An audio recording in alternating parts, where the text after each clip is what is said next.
Bismillahirrahmanirrahim. Assalamualaikum warahmatullahi wabarakatuh.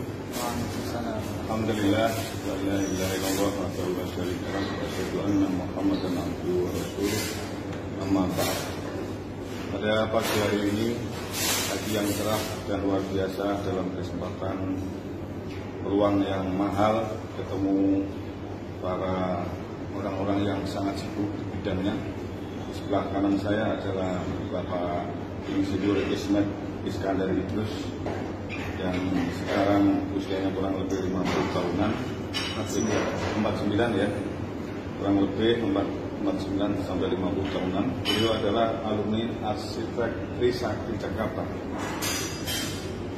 Terkait dengan One More, beliau adalah 001 Tanah Jawa, bisa kita panggil dengan Tanah Jawa Empire.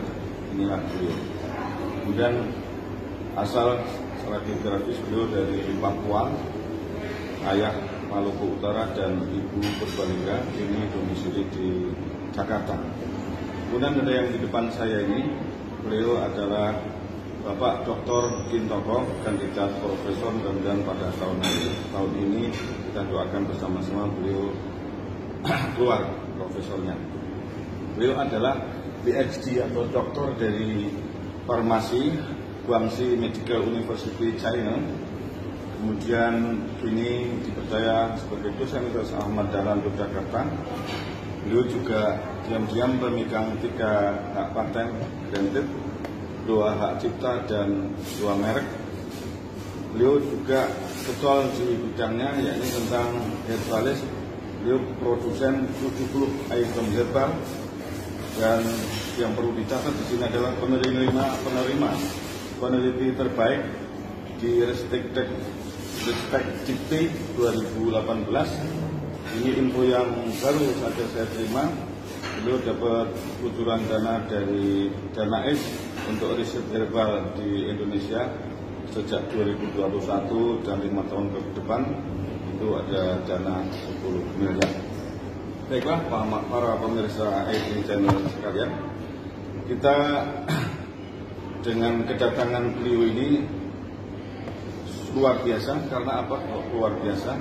Saya di YouTube sebelumnya, bahkan di offline pun pernah dengar sekali pemaparan beliau dari Pak Ismet, dan beliau adalah penerima dalam waktu kilat kurang lebih 10 bulan ada dana yang masuk ke rekening beliau hasil usaha jeripaya di One More ini adalah kurang lebih 1,5 miliar atau tepatnya 1.474.088 rupiah atau 1,5 miliar. Baiklah, kepada Pak Ismet, saya senang ketemu Anda pada pagi hari ini. Coba bisa diceritakan, karena kita tidak boleh lupa dengan sejarah ya, jas merah. Sejarah masuknya ke Indonesia tentang bisnis yang Bapak bawa, yakni One More International. Oke, baik, terima kasih Pak Jadid sebelumnya. Assalamualaikum warahmatullahi wabarakatuh. Waalaikumsalam. Kalau melihat sejarah daripada One More sendiri, sebenarnya One More sudah masuk di Indonesia dari tahun 2020. Cuma memang pada saat itu masuk secara ilegal, karena hanya person to person. Itu orang pertama di Indonesia adalah Bapak Rudi Simon Hamzah. Beliau domisili di Padang. Nah, pada akhirnya itu beliau menjalankan secara kalau bisa dikatakan secara tradisional, saya katakan berjualan seperti itu, dan akhirnya menyebar ke kota Pekanbaru, lalu dari Pekanbaru langsung melompat ke Makassar. Malah Jawa sendiri kurang, Pak. Dan pada akhirnya ketika itu berkembang di 3 kota tersebut, akhirnya mereka dipanggil di bulan Desember 2020 itu ke Turki oleh si pemiliknya, yaitu Mustafa Ardil. Dan Pak Rudi Simon ini, beliau selama menjalankan Indonesia, beliau selalu berkomunikasi dengan Mr. Durkan. Nah, pada akhirnya ketika mereka dipanggil ke sana dan Mustafa Ardil lihat, kok saya belum membuka di Indonesia, kami baru buka di Eropa. Di Eropa. Saya belum pakai ya, alhamdulillah. Terus saya dibandingkan dengan kemarin, sekarang saya punya beberapa yayasan yatim piatu, tahfiz Quran yang saya danai, dan saya alhamdulillah saat ini ada kurang lebih 5 atau 6. Dan di mana itu saya sebagai donaturnya.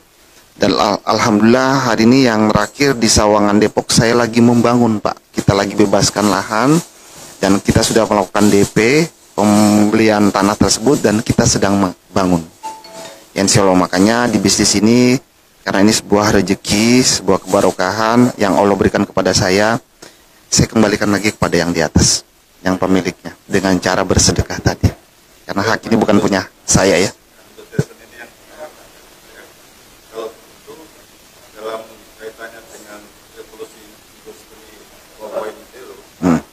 Keberadaan Warmor ini kan lebih bisa diterima lagi ya. Jadi begini, ketika saya kemarin dari Eropa dan saya melihat ternyata orang Eropa kenapa welcome terhadap produk kami, karena produk ini adalah produk yang berteknologi sangat tinggi, welcome. Dan salah satu daripada produk-produk kita adalah rekomend dari WHO, Badan Kesehatan Dunia, sebagai produk masa depan. Yang kedepannya nanti 2025 atau 2030 dicanangkan sudah tidak lagi orang-orang mengkonsumsi obat lewat mulut karena akan berefek panjang atau resiko. Jadi dengan produk kami yang metodenya adalah dengan cara transdermal, maka tidak ada resiko yang mungkin nanti beliau akan menjelaskan. Tidak ada resiko terhadap organ dalam tubuh kita. Jadi aman insya Allah. Jadi basically bisnis ini adalah e-commerce, kemudian menjemput revolusi industri 4.0 ya. Kemudian di Indonesia sendiri setahu kita masih segmented untuk revolusi industri 4.0 ini, yakni masih sebatas belum all atau belum full seperti di Jepang. Ya, ini di Indonesia barangkali masih diputar pada trading dan marketing. Kembali ke narasumber yang kedua, beliau adalah Dr. Kim Toko. Ya. Selamat pagi, Dokter. Dengan kesibukan Bapak Dokter yang sedemikian. Terima kasih. Assalamualaikum warahmatullahi wabarakatuh. Bapak Ibu yang berbahagia, saya Kim Toko. Hari ini saya senang bertemu dengan orang-orang hebat, Pak Ismail, Pak Yazid, dan tentu Bapak Ibu sekalian yang menyaksikan channel tayangan ini. Jadi juga tentang teknologi transdermal itu satu teknologi yang intinya bagaimana obat itu masuk ke dalam tubuh kita tidak melalui jalur-jalur yang lazim digunakan seperti lewat mulut, kita sebut dengan istilah peroral. Nah, transdermal ini memiliki banyak keuntungan ya, Pak Ismail ya. Misalkan tadi Pak Ismail sudah menyinggung kenapa sih transdermal itu lebih disukai oleh orang-orang Eropa. Ya karena memang transdermal itu resikonya kecil atau efek sampingnya ya. Bahasa sekarang itu kalau di dalam pengobatan itu namanya ADR ya, adverse drug reaction. Jadi efek samping obat atau efek samping yang tidak dihindarkan. Nah itu bisa terjadi karena teknologi ini atau transdermal teknologi ini tidak melalui saluran pencernaan. Jadi kalau bahan-bahan obat yang melalui saluran pencernaan rata-rata memang kebanyakan berpotensi untuk terjadi efek samping. Artinya kalaupun sama-sama ini dianggap karena memang tidak ada obat yang benar-benar zero resiko zerois tidak ada. Tetapi kalau ini mau dikomparasikan, transdermal adalah teknologi dengan efek samping yang paling kecil. Ya, paling minim dibandingkan misalkan oral, ada lagi lewat intravena misalkan parenteral disuntik itu ya, atau mungkin lewat dubur anus ya, atau dihisap di bawah lidah itu namanya subbukal ya. Nah itu kelebihannya. Nah presentasinya kira-kira berapa Pak untuk resikonya lebih 1%? Kalau obat untuk yang transdermal ini? Ya, kalau menurut satu studi dengan metode Naranjo itu satu metode untuk melihat post marketing surveillance. Jadi bagaimana obat itu atau suatu produk di masyarakat itu dampak efeknya itu seperti apa? Itu namanya Naranjo study.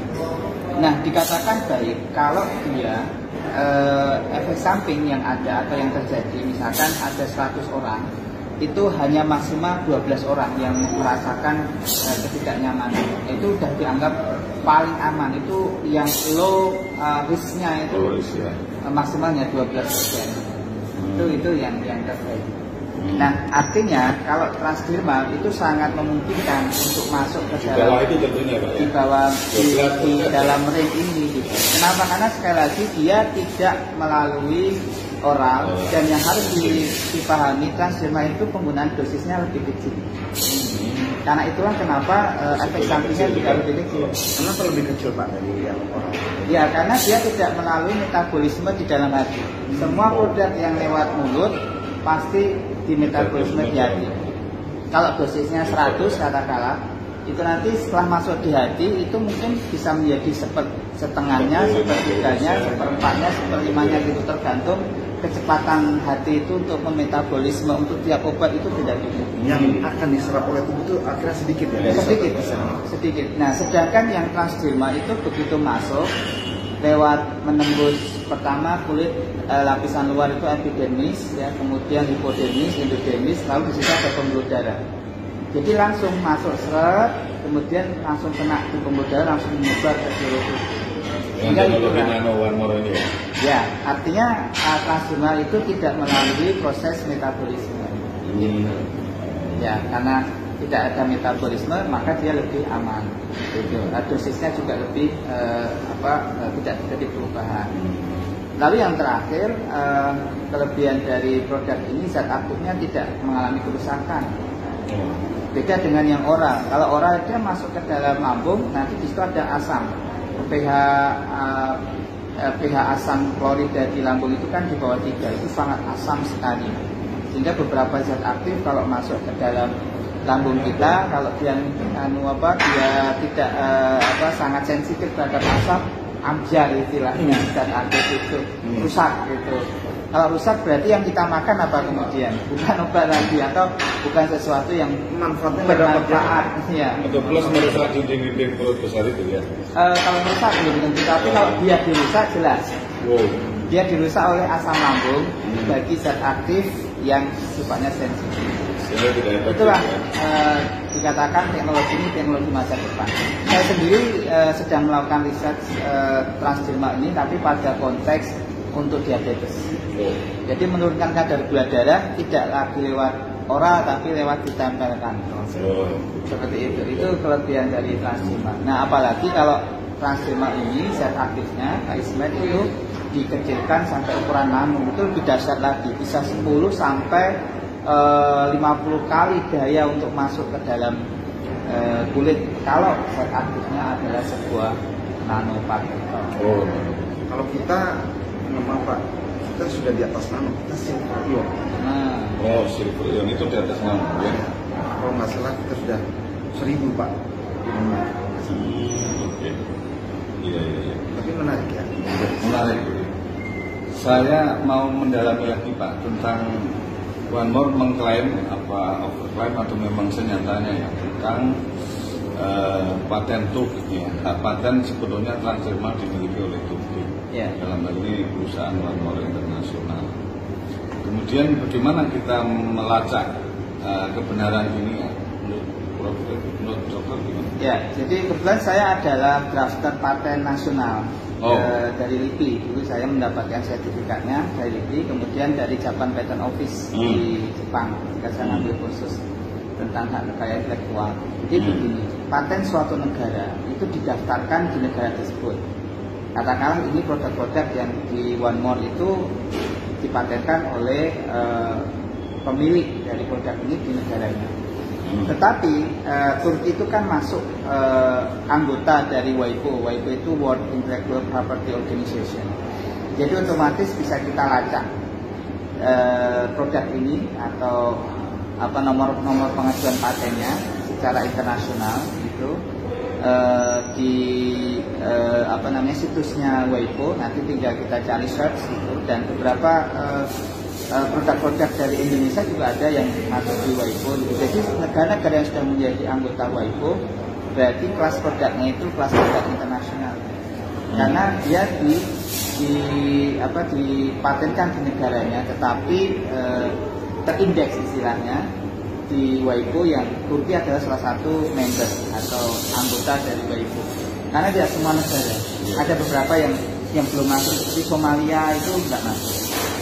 Kalau Indonesia sudah masuk, bahkan Indonesia punya perwakilannya di WIPO. Ya, termasuk Turki ada perwakilannya. Pada saat saya pelatihan di Jepang itu tentang paten ini,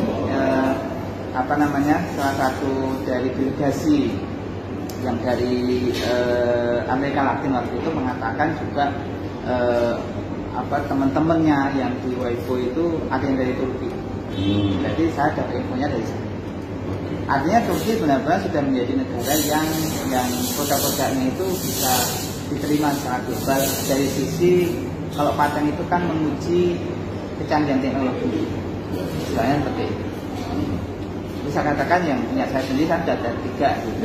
Itu berarti sudah diakui secara sama dengan produk-produk ini. Ketika dia sudah punya paten, berarti sudah ada satu tim pemeriksa paten di negaranya ya, yang menilai produk ini memang produk dengan kecanggihan teknologi atau keunggulan di bidang teknologi tertentu. Salah satu Transima itu menurut saya.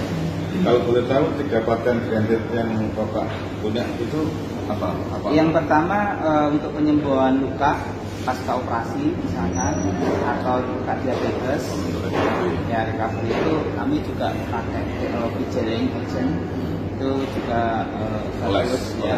Kemudian zat aktif dari akar belimbing itu juga bagus untuk diabetes. Kemudian yang satu lagi itu teknologi untuk ini pengobatan diabetes. Jadi 3 itu. Oke, terus ke depannya Pak, untuk kemajuan riset Bapak karena Bapak sedang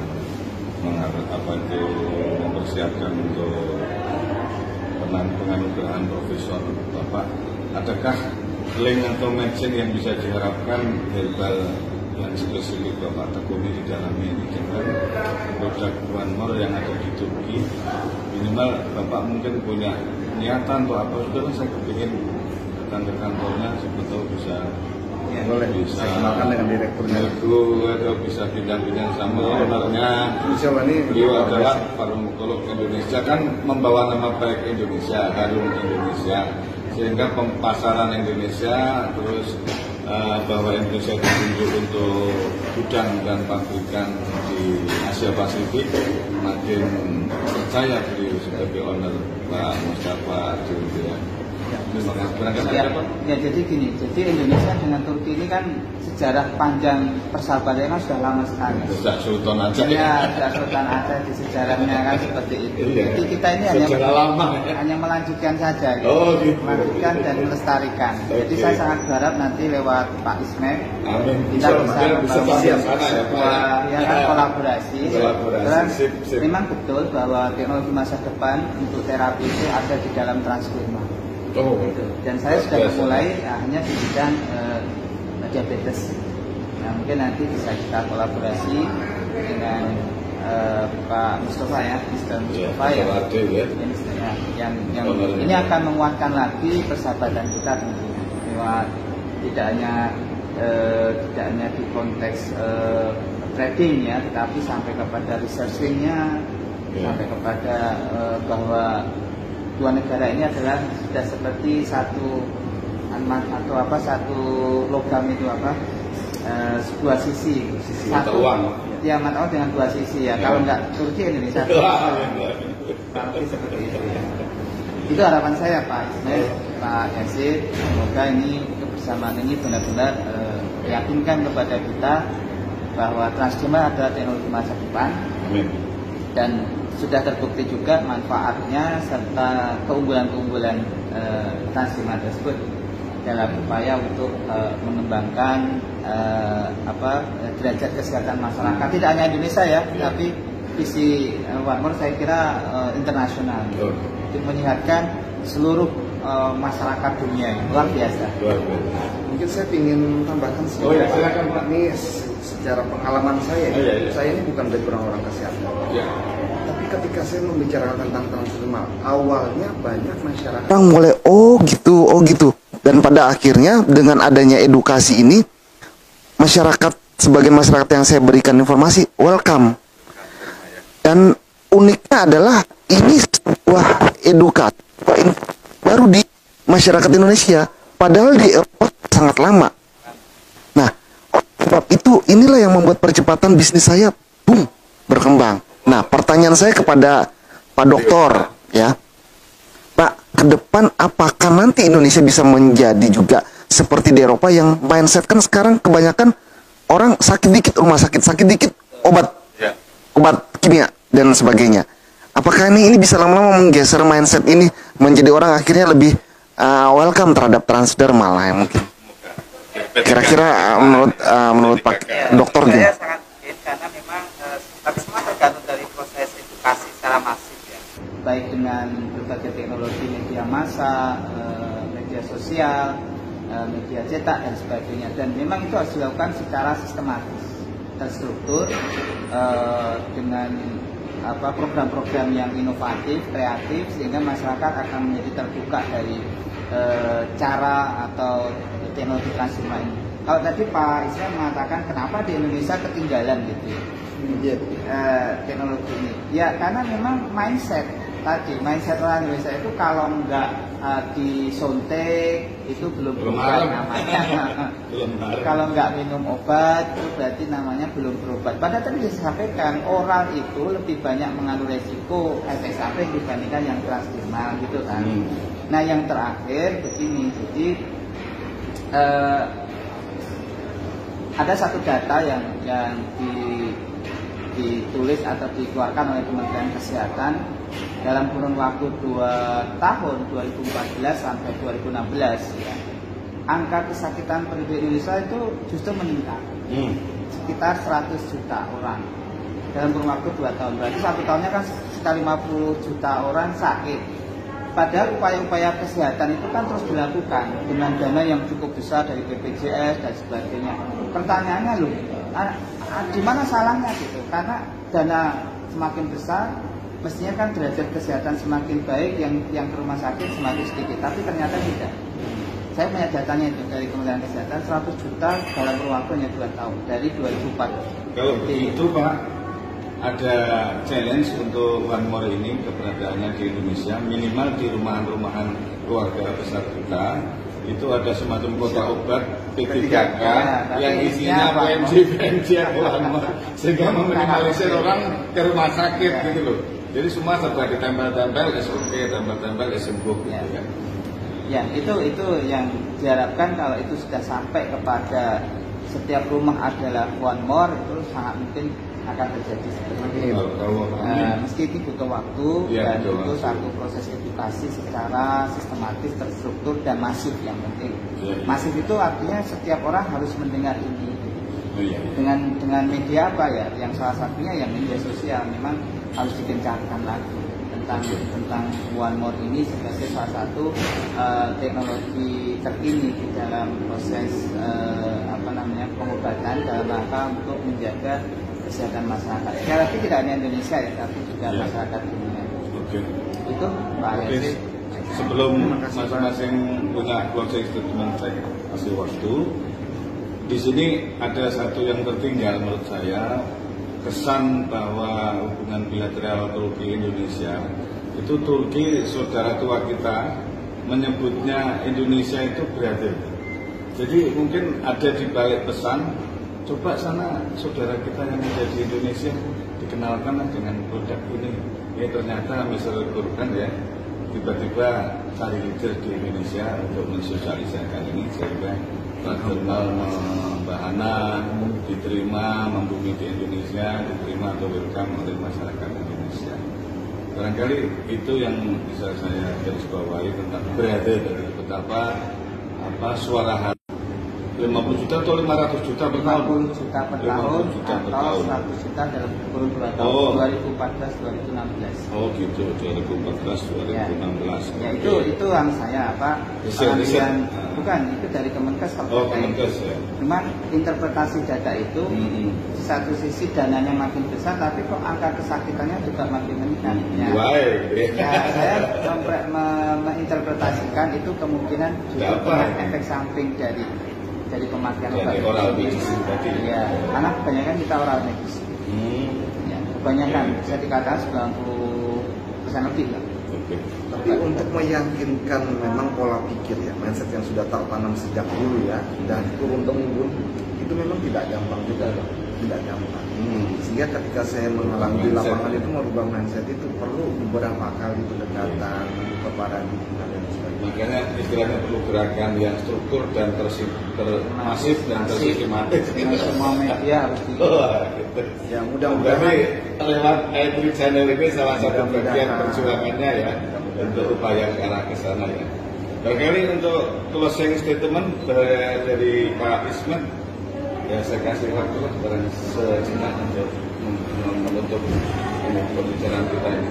Oke, baik para pemirsa Tri Channel. Jadi hari ini kita sudah membahas tentang makanan transdermal dan ini adalah pakarnya langsung yang kita tidak bisa tutup mata gitu ya, tutup kuping. Kalau kita tidak membuka mata, maka saya pikir kita juga tidak akan bisa maju setara dengan masyarakat yang ada di Eropa gitu. Ini secara medikal, secara pengobatan.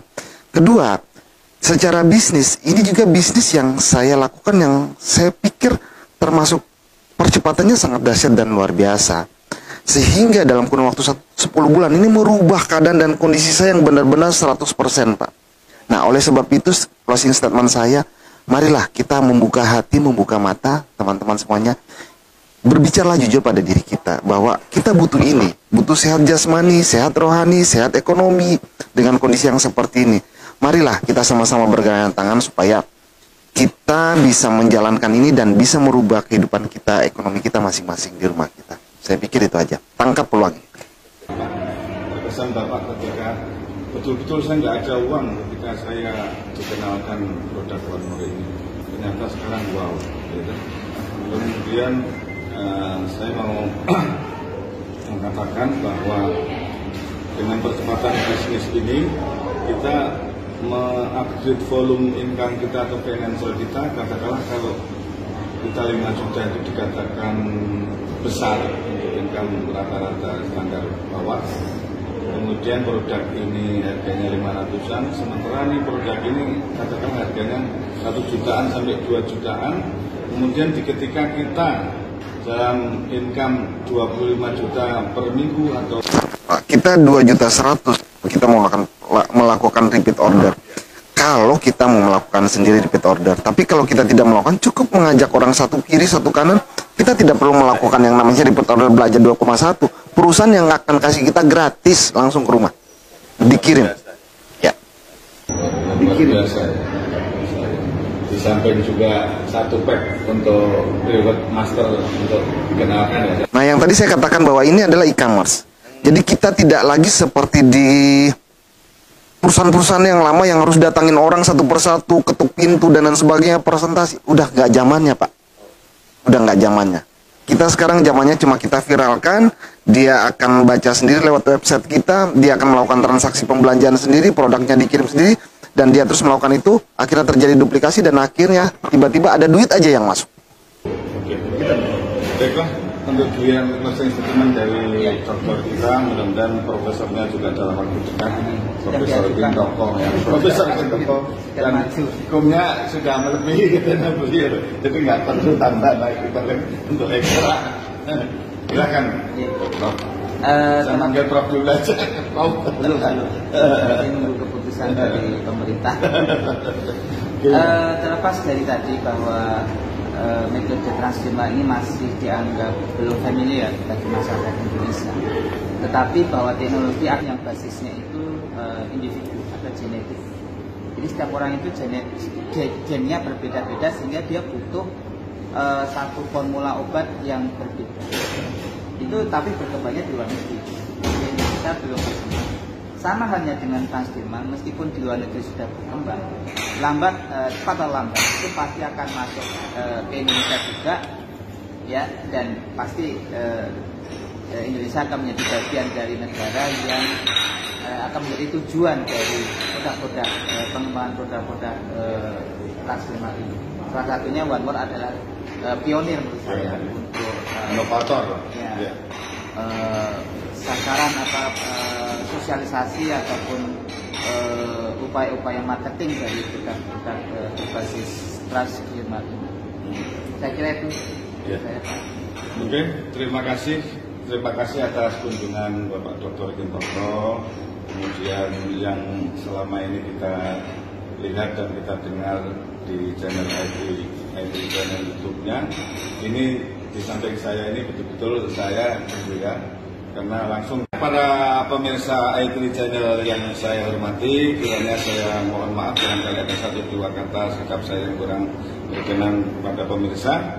Tentu bila ada pertanyaan yang ingin lebih mendalam, silahkan melihat di deskripsi di bawah ini, bisa dihubungi kepada media advice atau alat itu. Terima kasih dari saya.